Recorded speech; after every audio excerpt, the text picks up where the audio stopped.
Assalamualaikum warahmatullahi wabarakatuh. Perkenalkan, nama saya Annisa Nuril Fadilah, NIM 89. Kali ini saya akan mempresentasikan tentang review materi tata niaga untuk memenuhi tugas tata niaga produk agribisnis. Materi yang akan dibahas kali ini ada 3. Yang pertama, pendekatan komoditas, kelembagaan, dan fungsional. Lalu yang kedua adalah pendekatan SCP. Dan yang ketiga, market conduct dan market performance. Untuk pendekatan komoditas itu ada 3. Yang pertama, karakteristik komoditas.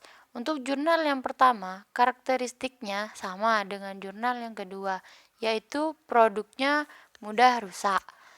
Dan untuk kondisi permintaan, pada jurnal yang pertama, jumlah permintaannya kecil jika dibandingkan dengan penawaran. Sedangkan untuk jurnal yang kedua, permintaan dipengaruhi oleh kenaikan harga, namun tidak terlalu signifikan. Dan yang ketiga, kondisi penawaran. Pada jurnal 1, kondisi penawarannya cukup besar. Hal ini dapat dilihat dari kondisi pasar yang terdapat banyak penjual. Sedangkan pada jurnal yang kedua, harga di tingkat produsen cenderung mengalami peningkatan yang cukup berarti.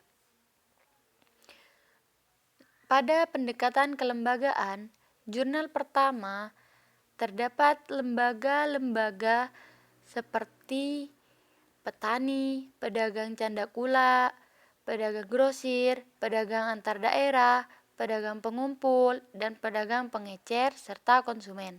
Sedangkan pada jurnal yang kedua, terdapat lembaga seperti petani, pedagang pengepul, pedagang antar kota, pedagang pengecer atau supplier, dan konsumen. Pada pendekatan fungsional dibagi menjadi 3, yaitu yang pertama, pendekatan pertukaran. Pada jurnal pertama, melakukan proses berjualan berupa komoditas tanpa pengolahan apapun. Jadi, komoditas hasil panen langsung dipasarkan melalui 9 macam proses saluran pemasaran. Untuk jurnal yang kedua, melakukan aktivitas jual beli sekurang-kurangnya 1 kali selama proses pemasaran. Dan untuk yang kedua, fungsi fasilitas. Yang pertama, jurnal pertama yaitu pick up dan sarana prasarana yang ada di pasar seperti papan agro yang digunakan sebagai sarana informasi mengenai harga komoditi. Sedangkan untuk jurnal yang kedua, fasilitas pasar untuk perdagangan.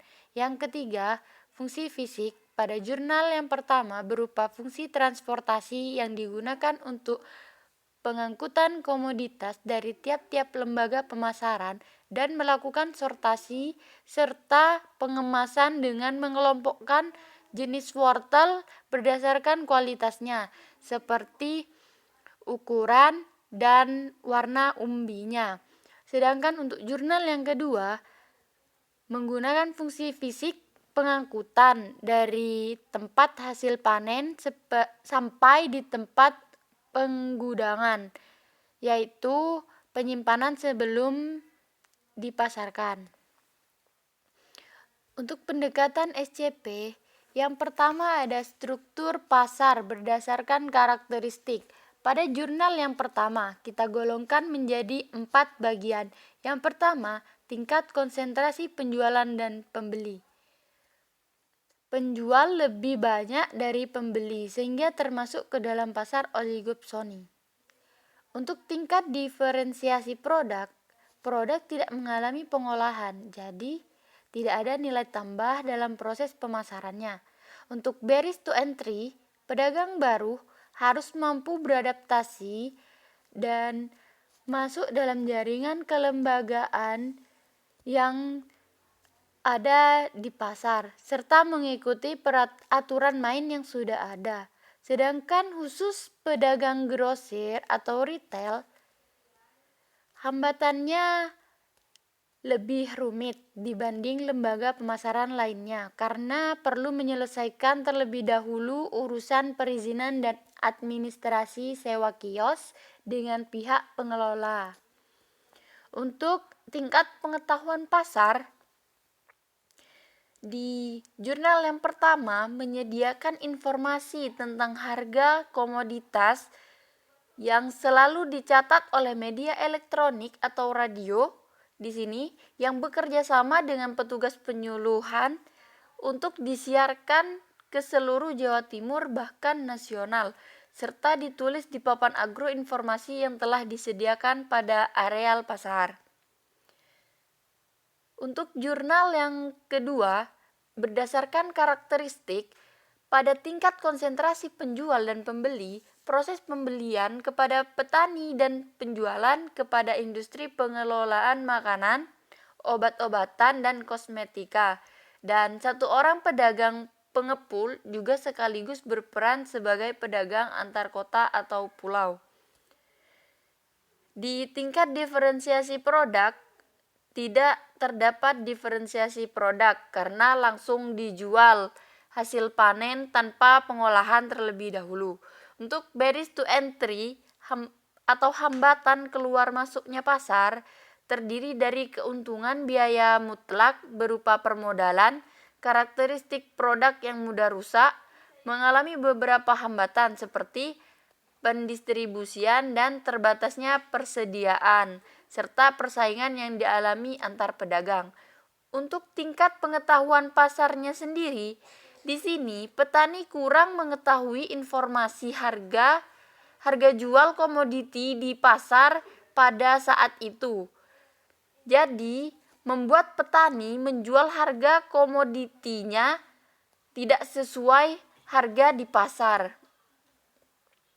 Untuk struktur pasar berdasarkan perhitungan analisis pada jurnal yang pertama, untuk market share, IHH, CR4, indeks Rosenbull, dan koefisien Gini diketahui bahwa menyatakan struktur pasar pada Desa Mantung dan Desa Tawangsari cenderung mengarah pada pasar persaingan tidak sempurna atau oligopsoni. Sedangkan pada jurnal yang kedua,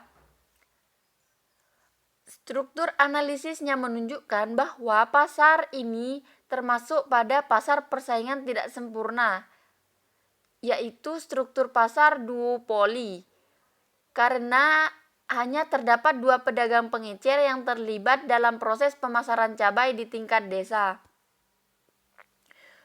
Market conduct. Yang pertama, kita akan menjelaskan tentang lembaga pemasaran apa yang terlibat. Pada jurnal yang pertama,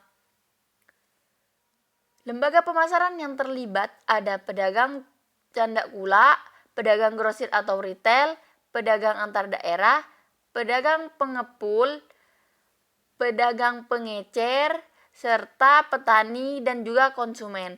Sedangkan pada jurnal yang kedua, itu yang pertama ada petani yang bertugas sebagai lembaga yang memproduksi.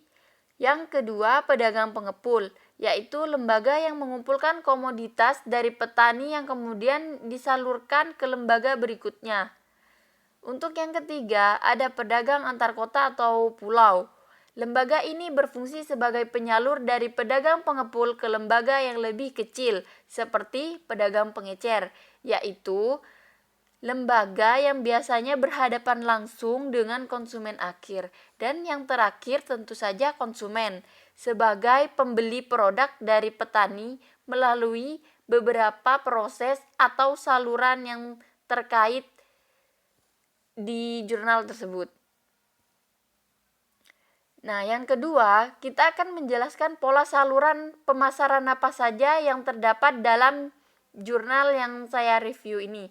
Untuk yang jurnal yang pertama, di sini terdapat 9 sistem pemasaran, saluran pemasaran. Yang pertama ada petani ke pedagang candakula, lalu ke grosir atau retail, lalu ke pedagang antar daerah. Yang kedua, petani ke pedagang candakula, lalu ke pedagang antar daerah. Dan yang ketiga, ada petani, lalu ke pedagang candakula, lalu ke pengecer. Yang keempat, mulai dari petani, lalu ke pedagang candakula, setelah itu ke grosir atau retail, baru ke pengecer. Yang saluran kelima, dimulai dari petani ke pedagang grosir atau retail, baru ke pengecer. Pada saluran pemasaran yang keenam, yaitu petani ke grosir atau retail, lalu ke pedagang antar daerah. Dan yang paling kecil, yang paling pendek saluran pemasarannya itu terdapat pada saluran pemasaran yang ketujuh, yaitu dari petani langsung ke pedagang pengecer. Dan yang kedelapan ada petani ke pedagang pengumpul, lalu ke pedagang pengecer. Dan yang terakhir dari petani ke pedagang pengumpul, lalu ke pedagang antar daerah. Sedangkan untuk jurnal yang kedua hanya terdapat 3 saluran saja. Untuk saluran yang pertama, dimulai dari petani ke pedagang pengepul, lalu ke pengecer, dan selanjutnya ke konsumen. Untuk saluran pemasaran yang kedua, dimulai dari petani, dilanjutkan ke pedagang pengepul atau pedagang antar kota, lalu ke pedagang pengecer, dan akhirnya ke konsumen.